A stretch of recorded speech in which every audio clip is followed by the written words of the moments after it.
एक मोठी बातमी बघूयात। आखाती देशातील युद्धाचा शेतमालाला मोठा फटका बसल्याचं राजू शेट्टी म्हणाले।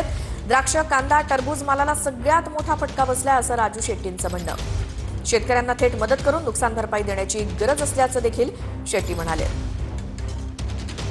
आपला जो शेतीमाल निर्यात होतो त्यातला बहुतेक सगळ्यात जास्त शेतीमाल हा आखाती प्रदेशामध्ये होत असतो आणि आता तिथं इराण इस्रायली युद्धामुळं जहाजं जाणं अवघड झालेलं आहे। जवाहरलाल नेहरू पोर्ट ट्रस्टवर आज सगळी बंदरावरच सगळे कंटेनर अडकून पडलेले आहेत आणि द्राक्ष असेल, कांदा असेल, हे सडून चाललेले आहेत, निर्यात थांबलेले आहे। त्याच्यानंतर पाईपलाईनमध्ये असणारे मागचे सगळे जिथले तिथं थांबलेले आहेत आणि मग निर्यातक्षम माल जो आहे त्याचं मोठ्या प्रमाणामध्ये नुकसान व्हायला लागलेलं आहे।